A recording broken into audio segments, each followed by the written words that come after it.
They see my disability, I see my ability. They call me disabled, I call myself differently abled. There are some incidents that happen in your life.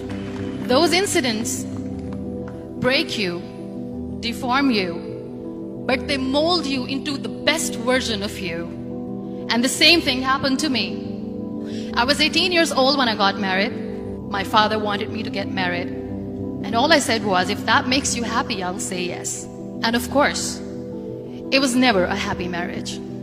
Just about after 2 years of getting married, I met a car accident. Somehow my husband fell asleep and the car fell in the ditch. He managed to jump out, saved himself. I'm happy for him. But I stayed inside the car and I sustained a lot of injuries. The list is a bit long, don't get scared. The wrist was fractured. Shoulder bone and collarbone were fractured. My whole rib cage got fractured. And because of the rib cage injury, lungs and liver were badly injured. I couldn't breathe.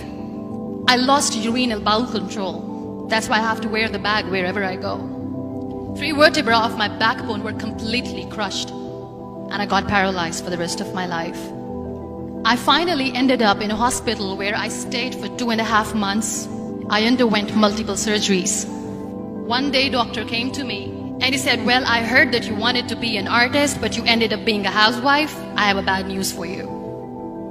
You won't be able to paint again because your wrist and your arm are so deformed, you won't be able to hold a pen again. Next day, doctor came to me and said, your spine injury is so bad, you won't be able to walk again. Because of your spine injury and the fixation that you have in your back, you won't be able to give birth to a child again.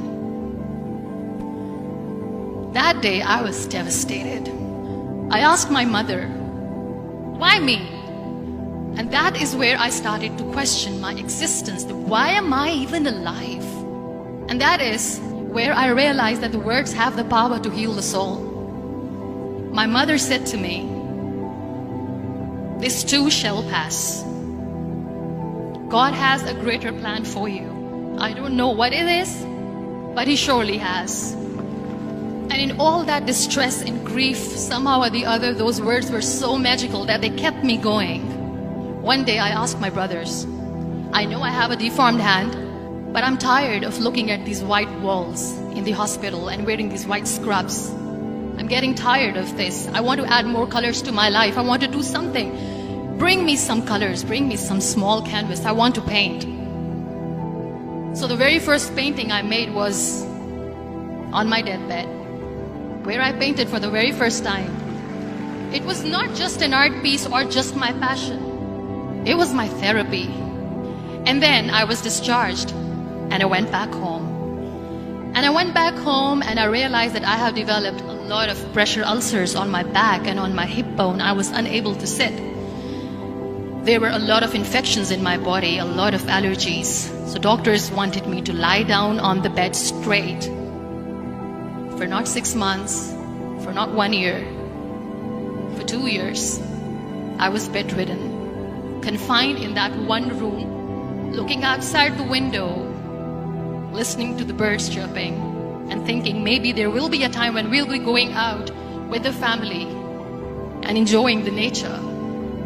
That was the time where I realized how lucky people are. That is the time where I realized that the day I'm going to sit, I'm going to share this pain with everyone to make them realize how blessed they are, and they don't even consider them lucky.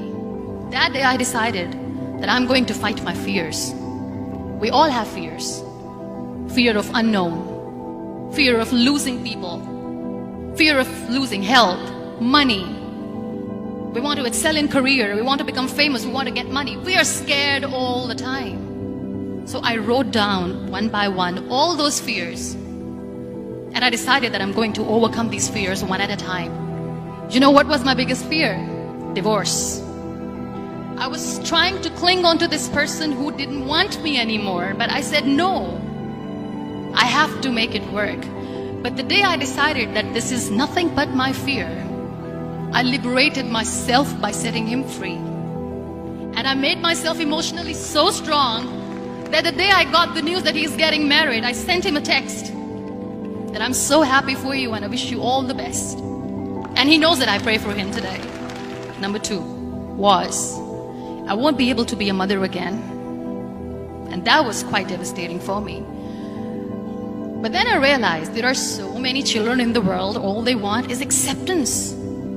So there is no point of crying, just go and adopt one. And that's what I did. People think that they will not be accepted by the people because we, in the world of perfect people, are imperfects. So I decided that instead of starting an NGO for disability awareness, which I know will not help anyone, I started to appear more in public. I started to paint. I decided that I'm going to join the national TV of Pakistan as an anchor person. And I've been doing a lot of shows for the last 3 years. I became the National Goodwill Ambassador for UN Women Pakistan, and now I speak for the rights of women, children. We talk about inclusion, diversity, gender equality, which is a must. Every time I go in public, I always smile. It's always a big toothy smile on my face, and people ask me, don't you get tired of smiling all the time? What's the secret? I always say one thing, that I have stopped worrying about the things that I have lost, the people that I have lost. Things and people who were meant to be with me are with me. And sometimes, somebody's absence makes you a better person. Cherish their absence. It's always a blessing in disguise. Live your life fully. Accept yourself the way you are. Be kind to yourself. Be kind to yourself. I'll repeat, be kind to yourself, and only then you can be kind to others. Love yourself and spread that love. Life will be hard. There will be turmoil. There will be trials, but that will only make you stronger. So when you accept yourself the way you are, the world recognizes you. It all starts from within.